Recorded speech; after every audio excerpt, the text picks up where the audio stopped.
Welcome back, my darlings, my seekers, my curious souls, and seasoned witches alike, to Anonymous Crone, the podcast where no one is judging you for talking to your houseplants like they're part of the coven. Well, pull up your favorite chair. Yep, even if it's that creaky kitchen stool, and settle in. Pour something comforting, whether it be tea, wine, something herbal and slightly suspicious. No judgment here.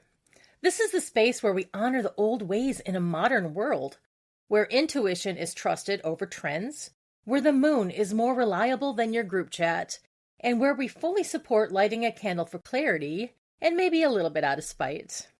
I'm your hostess with the mostest, your guide through the wild woods of wisdom, and your companion on this beautifully strange, soul-led path we call paganism. Now, whether you're curled up with a warm drink, driving somewhere you don't particularly want to go, or hiding in your bathroom for 5 minutes of sacred alone time, yes, I see you and I feel you, and you are all welcome here. This is the podcast for seekers, the questioners, the ones who felt something stir in their spirit and thought, there's more out there than what I've been taught. Here we talk about the real stuff, the magic, the messy, the deeply personal and sometimes wildly misunderstood parts of walking a pagan path in a world that doesn't always get it. We talk about deities and doubt, rituals and real life, spells and skepticism. And today, my loves, we are stepping into something a little vulnerable, a little emotional, but very, very real. We're talking about what happens when you decide to share your path with others. When the quiet, sacred things that you've been nurturing inside you finally become something that you can say out loud. When you tell your family or your friends or your coworkers who already side-eye your crystal collection, we're talking about that moment, the breath-catching, slightly terrifying, wildly liberating moment when you say, yeah, hey, so, I'm pagan. Or maybe, I'm a witch. Or if you feel bold and dramatic, you can do a hair flip and just say, the moon speaks to me now. And then suddenly, the room gets really quiet. Coming out of the broom closet isn't always a dramatic movie moment with swelling music and instant acceptance. Sometimes it's awkward, sometimes it's very emotional, and sometimes it's met with confusion, concern, or a well-meaning but deeply uncomfortable, I'll pray for you. And listen, if you've been there or you're approaching that moment, take a breath. You're not alone, not even a little bit. So settle in, get comfortable, and let's talk about how to share your truth without losing your peace, your power, or your sense of humor. Because trust me, you're going to need that last one. We're going to go ahead and start here at the broom closet door. If you're new, the broom closet is not a literal closet, although, honestly, some of us have practiced in one at some point. It's that place where you keep your spiritual identity tucked away because, well, people can be weird about it. And trust me, there's no shame in staying in the broom closet for as long as you need to. Let me say that louder for the spirits in the back. You are not required to disclose your spirituality to anyone. Not your parents, not your partner, not your coworker named Linda who already thinks Mercury retrograde is a Starbucks drink. Coming out is a choice. It's not a requirement for legitimacy. But if you want to share, or if your soul is like, hey, we're ready, then let's talk about what happens next. When you tell people you're pagan, reactions tend to fall pretty much into 3 main categories. The first one is negativity. That's normally from family. You have skepticism, which mainly from friends. And then you have condensation. People look down on you. Often that's from the Christians or other religious framework. And occasionally, if you're lucky, you'll get curiosity or support. But we're here for the tricky ones, so let's break them down. The people who raised you and love you, sometimes they act like you just announced that you're joining a goblin circus. And even though that does sound enticing, but you might hear things like, this is just a phase. You were raised better than this, young lady. Or, you're worshiping the devil now. Or, we're concerned about your soul. Breathe deep, because this part can hurt. Family reactions often come from fear, not malice. Fear of the unknown, fear for your safety, and fear that somehow they failed you. But here's the truth. Your spiritual path is not a report card on your family. So how do you handle it? Well, stay calm, even when they are not. You don't need to match their intensity. You're not in a debate club. You're just sharing your truth. Educate gently, but don't over-explain anything. You can say things like, paganism is nature-based and it focuses on connection, not harm. You do not need to give a 40-minute lecture on Celtic pantheons unless they actually ask. You need to set some boundaries. This is big magic right here. You can say, I respect your beliefs, and I'm asking for the same respect in return. And yes, it may feel uncomfortable. Boundaries often do, but it doesn't mean they're wrong. Accept the fact that they may not understand right away, or ever. And, well, that's okay, because your path is not dependent on their approval. So let's talk about friends and skepticism. Sometimes you'll hear things like, wait, are you serious? Friends tend to react differently, less fear and more confusion. You might get, you don't really believe that, right? Or, isn't that just for show? Or, so like, crystals fix everything now? Or, oh my God, are you casting a spell on me? First of all, that's tempting, bitch, but no. Here's how you handle it. With friends, humor is your best ally. You can laugh and say, relax. If I was casting spells, I'd start with my credit card debt. Witchy humor disarms people. It softens the conversation. But you can clarify what it means to you. Paganism isn't a one-size-fits-all. Like you might say, for me it's about connecting with nature, honoring cycles, and living intentionally. Keep it personal, not preachy. Let them sit with it.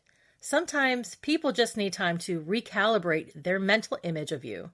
You're still you. You just, vibe with the moon now. What about the condescending, I'll pray for you? Yeah, this one. I think we've all come across this one. The slightly tilted head, the gentle smile, the unmistakable, I'll pray for you. Shut up, bitch! Now listen, usually this comes from a genuine place of concern. Sometimes it comes from a place of superiority. Either way, it can feel irritating as hell. Here's how to handle that. Choose your energy. Not every comment deserves a response. Sometimes the most powerful thing that you can do is nothing. Sip your tea, blink slowly, channel ancient forest energy. Respond with grace, and maybe just a hint of sass. If you do respond, try, thank you, and I'll light a candle for you too. It's polite, it's balanced, and just a little bit witchy bitchiness. Remember, you don't need to defend your path. You're not on trial. You are not required to prove your beliefs are valid. Your spirituality is yours. So here's the truth at its core. Like I said, your path is yours. Let's ground into something very important. Everyone is on their own path. Some people find truths in churches, some find it in temples, and some find it under the full moon, barefoot in the backyard, whispering to the wind. None of these paths are inherently superior. They are simply different roads leading to personal spiritual meaning. And your soul? Well, your soul chose this, not out of rebellion, not out of confusion, but out of resonance. It just felt right. And when it gets hard, well, because sometimes it does. Sometimes the comments stick. Sometimes the tension lingers. And sometimes you feel alone. In those moments, I want you to remember, you are part of something ancient.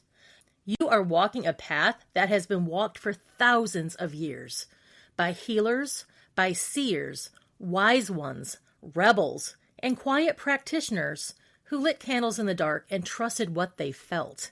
You're not alone. Let's get practical for a moment. If you're planning to tell people, You need to choose your timing wisely, not during Thanksgiving dinner. Trust me on that one. Start with someone safe. Build confidence with a supportive person first. Keep it simple. You don't need a PowerPoint presentation titled, "Why I'm a Witch Now." Prepare for questions. Some will be genuine and some, well, less so. Have an exit line ready if it gets to be too much. You can say things like, "I'm happy to talk about this another time, but I think we've covered enough for today." And boom, bitch, conversation closed. Let's be honest, some of the fear that people have about paganism is wildly dramatic. Like, "No, Aunt Karen, I'm not summoning demons. I'm trying to keep my basil plant alive and remember why I've walked into the kitchen." Another one is, "No, I don't hex people for fun. I can barely commit to a skincare routine." And no, the moon didn't make me do it, but she definitely didn't help. Here's the heart of it. You can be kind and still be firm. You can be open and still have boundaries. You can be respectful and still stand fully in your truth. Your path is sacred because it's yours, not because of others approve of it or not, not because it fits neatly into someone else's worldview or not, because it aligns with your spirit. If you're standing at that threshold, wondering whether you should share this part of yourself, take your time, trust your instincts, and remember, you're allowed to grow into your truth at your own pace. No rush, no pressure, no apology. All right, you've exhaled. You've come out of the broom closet. You've lit your candles, claimed your path, maybe even had that conversation with your own mom that ended somewhere between confusion and "I'll pray for you." But now comes a different layer of magic, the kind that doesn't come from books or spells. It's about raising tiny humans while walking your own spiritual path. So let me tell you something that might surprise you. I never raised my kids to be pagan. I didn't sit them down one day with incense and candles burning and say, "Welcome, children, to the craft." Nope, I raised them to be curious, to be kind, to ask questions that make some people feel uncomfortable at Thanksgiving dinner. And yes, I even let them get on the church bus. Picture this, your friendly neighborhood witch standing on the porch, waving goodbye as her kids climb into a big Baptist church bus. Oh, the irony. But here's the thing, they were curious. They wanted to go with their friends. They wanted to sing the songs, eat the snacks, and experience something different. And I let them. I even went with them per their per their request, one time. Because, true spiritual confidence doesn't come from control. It comes from exploration. And guess what? They didn't all grow up to be little carbon copies of me. Not even close. One grew into a cosmic, universe-centered soul, energy, star stuff, flat earther, the whole vibe. You know the type. One walks a spiritualistic, pagan path, very heart-centered, very connected to spirit, ancestors, and intuition. And that one, oh yeah, that's kindred spirit energy right there. And then I have one that came out of the closet as a Christian. And let me tell you, that moment, that was my first real test. Because it's easy to say, follow your truth, when their truth looks a whole lot like yours. But it's a whole different spell to cast when it does not. But here's the truth that I had to sit with. If I expect my children to accept me as a witch, I must accept them exactly how they are. No conditions, no subtle, "Are you sure?" energy. No trying to nudge them back into my path, because that's not love.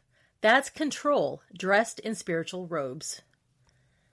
Here's something that hits pretty close to home. While we can create a loving, open home for our children, we don't control the outside world.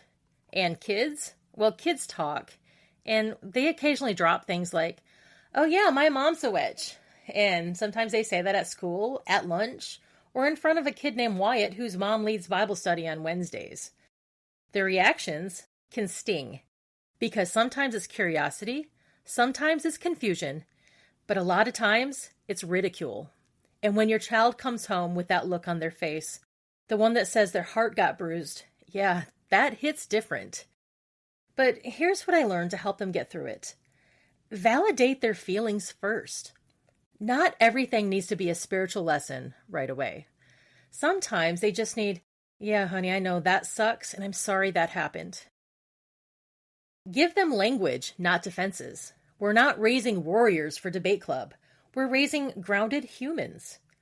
Simple phrases like, my family believes different things, and that's okay. And it makes me happy, and it doesn't hurt anyone. That's power. It's quiet power. Teach energetic boundaries in kid-friendly terms. You don't have to drop things like psychic shielding to a 7-year-old, but you can say, like, not everyone gets to understand everything about you. That doesn't make you wrong. Normalizing just being different, because let's be honest, we did not choose this path to blend in at a PTA meeting. And sometimes, just lighten the moment. One of my children once said, someone told me that witches are evil. And I just smiled and said, well, did anything burst into flames when you told them otherwise? They said, no. And I said, well, that's terrible. Zero chaos. We're going to have to work on that. And then they just burst into giggles. And that helped. That helped clear the air. The bigger lesson at the end of the day, this isn't just about raising pagan kids or Christian kids or cosmic, star-loving, sage-burning, moon-bathing kids. It's about raising whole-ass humans.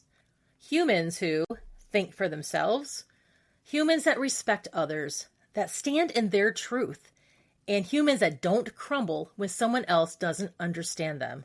If you take nothing else from this, let it be this. Your job is not to choose your child's path. Your job is to make sure that they feel safe walking whatever path calls to their soul, even if it's not yours. No, especially if it's not yours. And honestly, if a witch can lovingly raise a Christian child, shit, that's some powerful magic right there. And now it's time for question and answers.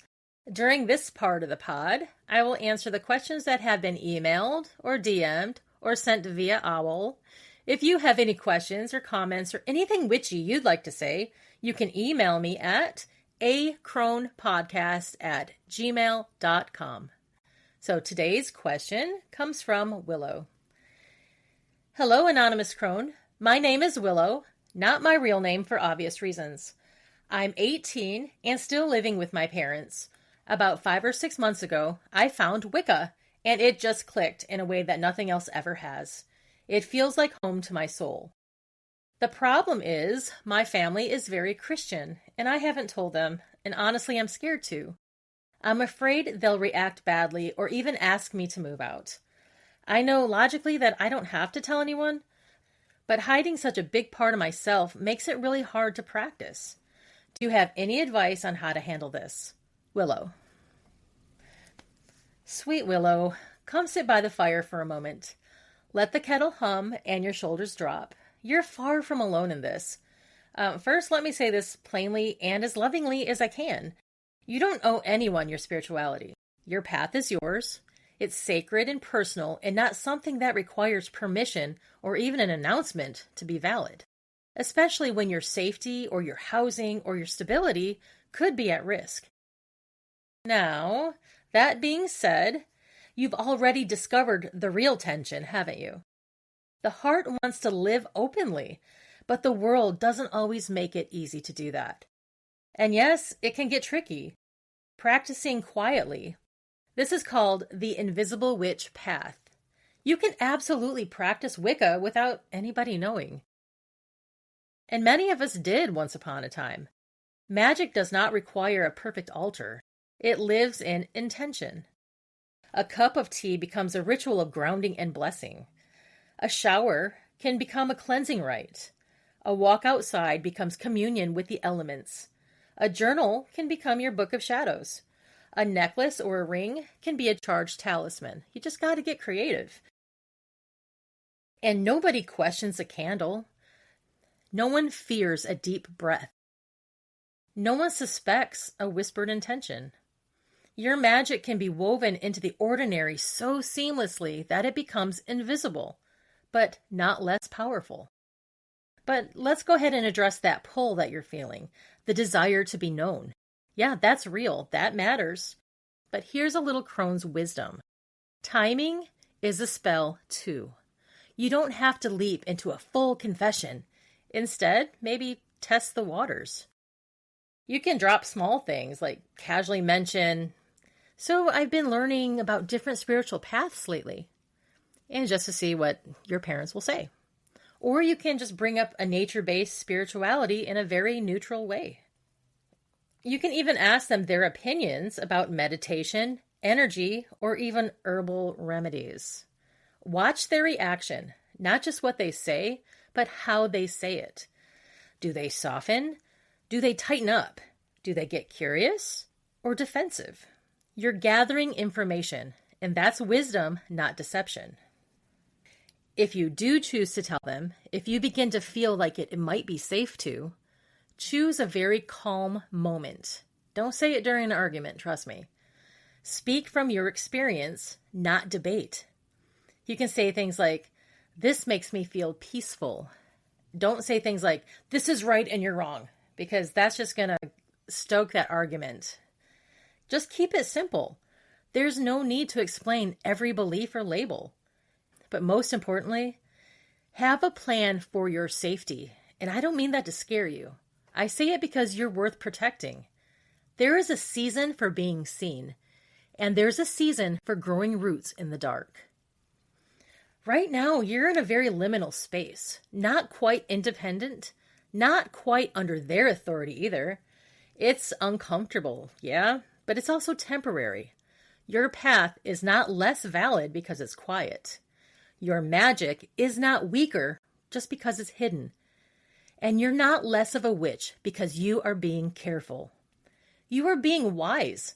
And one day, whether loudly or softly, you will live this truth more freely. But for now, tend your flame, protect your peace, and trust that even in secrecy, you are walking the path exactly as you should.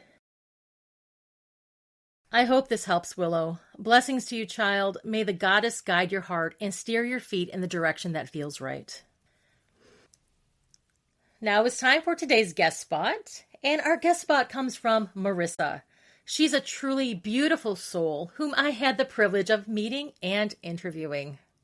My name is Marissa, and I'm going to tell you a little bit about my story. So I started my pathway in spirituality about 7 years ago, and my family's background is very religious. And so when I came to this side of things, it was a bit of a culture shock to my family. We didn't see eye to eye, and I was very overzealous about my stance. So, and then that's when I learned to implement the art of timing, right? It's not what you say, how you say it type thing, or what you say in this instance, right? Right. I didn't receive the love that I knew I wasn't going to receive. It was something totally different, a different pathway. But I did what was best for me. What I find is when I was doing what was expected of me, following through with, that religious background, doing it because I thought it was what was expected, that never worked for me. I never truly was at peace or found that peace. And then I also looked around, at the congregation and I didn't see it there either. But when I went within, I was able to find that peace within, but it took for me to go through a very dark experience to find that. And what some would call the dark night of the soul type situation or ego death, or the two in one. Okay. But it was that brought me to a point to where, I humbled myself, so to say, and I really allowed spirit to have spirit's way in my life. It was during COVID. And during COVID, a lot of us weren't getting around to many places, and I was looking to readers. And then that turned into me being a reader myself. I learned the cards, and I had people in my community who knew me and the old me. And when I pulled my first tarot deck out, I'm looking up what the meanings are, and I was getting laughed at the whole time. But the messages were on point, and I kept going. And it took for me to get to the point where I trusted the downloads that Spirit was giving me in order to reach the point that I'm at now. So now I've been reading about 7 years. I do online readings, post collective readings online, and I also read at Pixies Intent. Yeah. Do you wanna plug in where you read at? Sure. So Pixies Intent Humble Outpost, if you're ever in the Humble area and you're looking for a live reading, you come on out and see me. Pixies Intent houses a number of amazing practitioners, ranging from tarot reading to oracle, past life regressions, Reiki. So yeah, just give us a call or follow us online, and you'll get an insight on who's going to be where at what shop, because there are 2 locations. Yeah. Do you have a platform that you read for people online? I do. So I'm going to go ahead and share my TikTok. It is Goddess True One.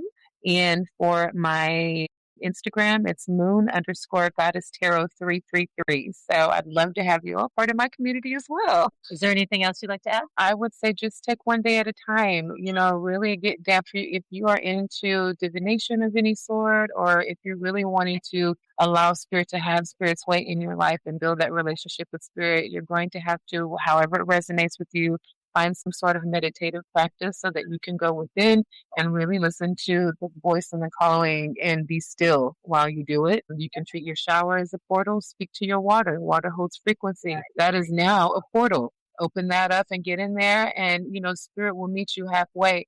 So my advice is just to keep pushing no matter what anyone says around you. Listen to the inner voice that's inside of you. We all are gifted with intuition and with the same gifts, and those gifts will be amplified the more that you exercise them. It's just like muscle memory. So, and it gets real, supernatural. It's something that we can't make up, and the more you deep dive into that, and the more that you start hearing promptings and receiving downloads and seeing it manifest, it's just, it's audacious. So I would my words of encouragement and advice is just to keep pushing, keep on allowing yourself to grow and figure out what your purpose is here in life. Because, we don't want to have to repeat the cycle. Well, thank you so much. You're so welcome. Thank you for the opportunity. Thank you, Marissa, for being such an amazing human and magnificent person inside and out. If you have any questions, cool stories, or you would like to have the guest spot on a future episode, please email me at acronepodcast@gmail.com. And as usual, I always end these episodes with a crone's blessing. May your voice be steady and your spirit be strong. May you walk your true path even when it feels long. May doubt fall away like leaves in the breeze, and your heart find its way home amongst whispering trees. May your fire burn bright, unshaken, unbound, with roots deep in knowing and feet on the ground. And when voices around you grow heavy or loud, may you remember you were never made to shrink from a crowd. So rise in your magic, your power, your grace, and walk this wild path at your own sacred pace. Until next time, stay curious, stay grounded, and don't forget to stir your tea counterclockwise at least once, just to keep things interesting. Merry meet, merry part, merry meet again. See you next week here at Anonymous Crone.